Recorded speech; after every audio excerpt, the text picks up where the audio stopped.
Tuhan bersamamu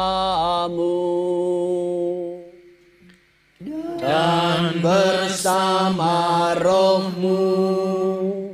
Injil Tuhan kita Yesus Kristus karangan Santo Lukas. Dimuliakanlah Tuhan. Pada suatu ketika, orang berduyun-duyun mengikuti Yesus dalam perjalanannya. Sambil berpaling, Yesus berkata kepada mereka, "Jika seorang datang kepadaku dan ia tidak membenci bapaknya, ibunya, istrinya, anak-anaknya, saudaranya laki-laki atau perempuan, bahkan nyawanya sendiri, dia tidak dapat menjadi muridku. Barang siapa tidak memanggul salibnya dan mengikuti aku, ia tidak dapat menjadi muridku. Sebab siapakah di antara kamu yang kalau mau membangun sebuah menara tidak duduk dahulu membuat anggaran belanja? Apakah uangnya cukup untuk menyelesaikan pekerjaan itu? Jangan-jangan sesudah meletakkan dasar ia tidak dapat menyelesaikannya. Lalu semua orang yang melihat itu akan mengejek dengan berkata, orang itu mulai membangun tetapi tidak dapat menyelesaikan. Atau raja manakah yang hendak berperang melawan raja lain tidak duduk mempertimbangkan dahulu apakah dengan 10.000 orang ia dapat melawan musuh yang datang menyerang dengan 20.000 orang. Jikalau tidak dapat, dia akan mengirim utusan selama musuh masih jauh untuk menanyakan syarat-syarat perdamaian. Demikianlah setiap orang di antara kamu yang tidak melepaskan diri dari segala miliknya tidak dapat menjadi muridku." Demikianlah Injil Tuhan kita. Terpujilah Kristus.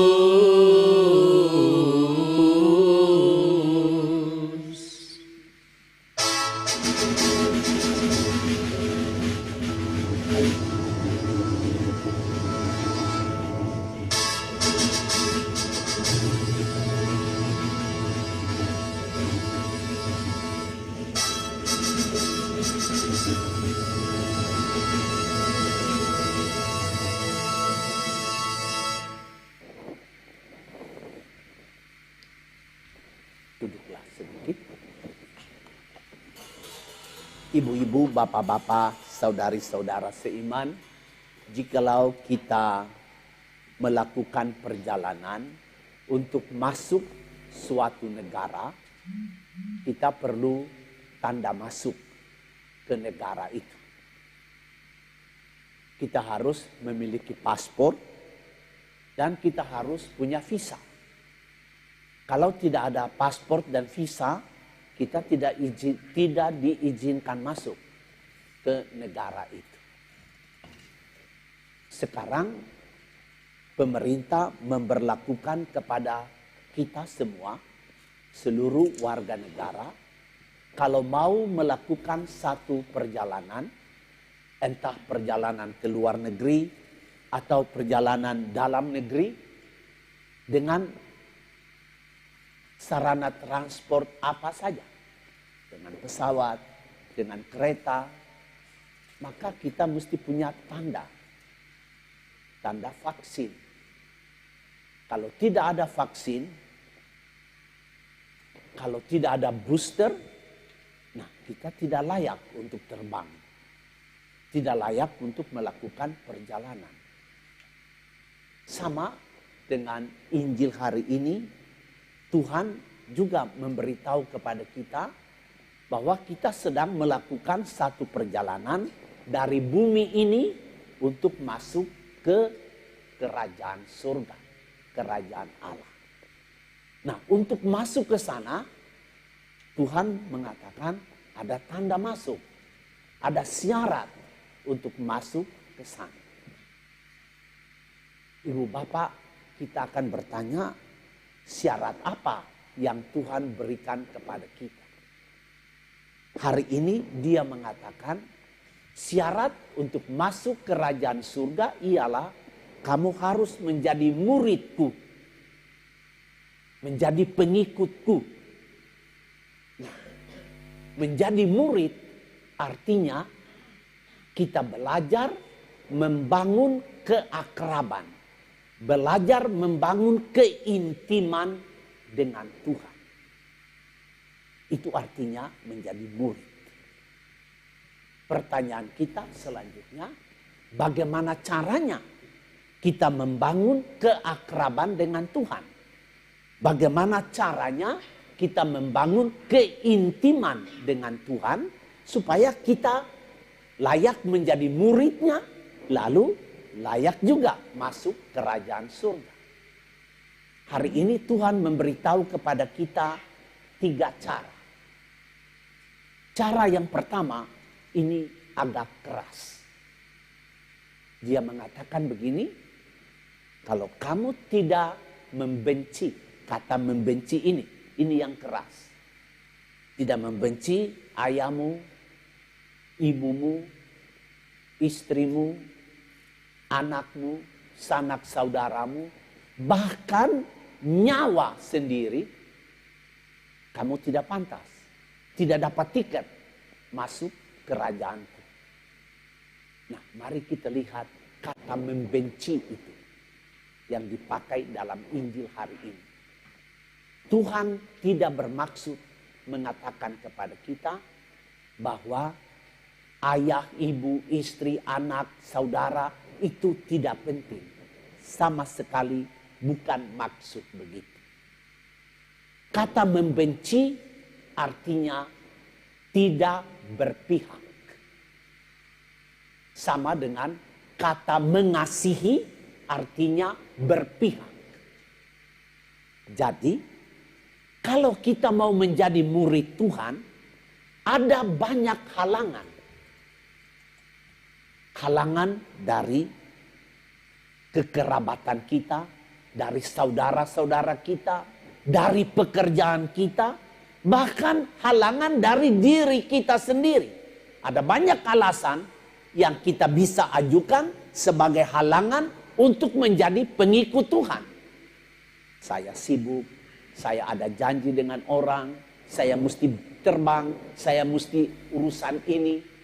Nah, itu halangan dari diri kita untuk menjadi pengikut Tuhan. Nah, Tuhan berkata, kalau kamu mau menjadi murid supaya jadi syarat tanda masuk kerajaan surga, jangan berpihak kepada siapapun dan jangan berpihak kepada apapun yang menghalangi kamu untuk menjadi murid. Ingat baik-baik, menjadi murid artinya membangun keakraban dan keintiman dengan Tuhan. Jika kita ketemu halangan-halangan itu, kata Tuhan, jangan kita berpihak. Umpamanya pada suatu hari Minggu, saya mesti datang ke gereja jam 8, tetapi saya mesti ada pertemuan dengan customer saya, umpamanya. Sangat mendesak. Kalau tidak bertemu dengan customer pada jam itu, maka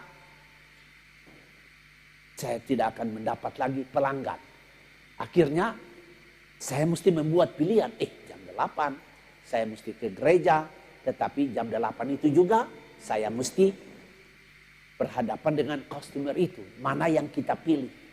Nah, di sini Tuhan mengatakan jangan berpihak kepada siapapun dan jangan berpihak kepada apapun. jika kamu mau menjadi muridku. Ini yang pertama, syarat pertama. Syarat kedua, dia katakan harus memikul salib dan mengikuti aku. Apa yang Tuhan maksud? Apakah kita mesti cari salib-salib kita? Entah salib itu ringan atau berat. Kita mencari dan memikulnya lalu mengikuti Yesus? Tidak. Salib sudah ada. Tuhan sudah menemukan salib itu. Dan salib yang Tuhan temukan ialah sengsara, penderitaan, pengorbanan. Itu adalah salib. Bahkan sampai kematian. Itu adalah salib. Jadi kita tidak perlu lagi cari salib. Tetapi yang kita mesti buat adalah meringankan penderitaan itu. Meringankan sengsara itu. Meringankan orang yang berada di dalam masa sulit itu. Itulah salib. Meringankan beban. Lalu mengikuti Yesus. Artinya menjadi teman seperjalanan. Ini adalah syarat masuk kerajaan surga. Menjadi teman seperjalanan untuk meringankan beban salib. Dan mengikuti Yesus artinya ya mengikuti dia sampai akhir. Sebab kalau kita hanya memikul salib tetapi tidak mengikuti Yesus, lama-lama salib itu menjadi beban. Salib itu menjadi berat. Lalu kita bisa menolak salib itu. Baru pada waktu kita memikul salib, artinya ikut meringankan beban-beban penderitaan, lalu mengikuti Yesus, nah kita akan melangkah lebih maju dari salib menuju kemuliaan, dari salib menuju kebangkitan. Kalau kita hanya memikul salib tetapi tidak mengikuti Yesus, maka kita akan hanya sampai kepada penderitaan dan tidak melihat kemuliaan. Ingat, kita punya misteri iman yang setiap kali kita ucapkan pada waktu misa kudus. Wafatmu kami wartakan, sengsara kami muliakan. Jadi selalu ada sengsara, wafat, dan kebangkitan. Jadi salib itu adalah sengsara dan penderitaan itu. Lalu kebangkitan itulah hasil dari mengikuti Yesus. Kita menemukan kemuliaan. Dan syarat ketiga, tiket masuk kerajaan surga adalah melepaskan harta milik. Bukan berarti harta milik tidak penting. Tetapi kita mesti menjadi orang yang merdeka. Merdeka terhadap harta milik kita. Jangan harta milik memperbudak kita. Tetapi kitalah yang harus mempergunakannya dengan bijaksana. Artinya apa? Tuhan mau mengajarkan kita supaya kita memiliki hati yang terbuka. Kita menciptakan ruang yang terbuka. Supaya apa?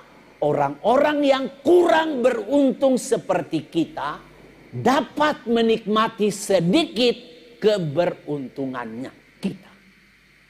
Jadi jangan kita menutup hati atau jangan kita menutup pintu, tetapi membuka ruang selebar-lebarnya agar supaya orang-orang di sekitar kita, siapa saja yang hidupnya kurang beruntung, dapat mengambil bagian sedikit dari keberuntungan itu. Tidak usah dia menjadi beruntung sama dengan kita. Kalau saya punya 1 miliar umpamanya, dia mengambil bagian berarti dia juga harus kita berikan 1 miliar. Bukan maksud itu. Tapi kita membuka diri, membuka ruang supaya dari 1 miliar yang saya punya itu, orang ini dapat mengambil bagian sedikit. Dia merasa beruntung sedikit. Daripada dia hanya hidup dengan 50.000 sehari umpamanya, sulit untuk dapat makan 3 kali sehari. Nah, saya punya 1 M, saya berikan sedikit kepada dia, 100.000 kah? 200.000 kah? Nah, itu maksudnya begitu. Membuka ruang supaya orang yang kurang beruntung ambil bagian dalam keberuntungan kita. Ibu bapak, saudara-saudari, mari kita meneruskan misa kudus ini. Kita mohon Roh Kudus menerangi kita dengan kebijaksanaannya, supaya kita yang sudah menjadi pengikut Yesus ini, karena kita sudah dibaptis, jangan kita hanya berani saja mengikuti Yesus, tetapi mengikuti Dia sampai selesai, sampai titik akhir. Artinya kita mau mengikuti Dia dalam perjalanannya, sengsara, wafat, penderitanya, sampai kita mendapatkan kemuliaan. Amin.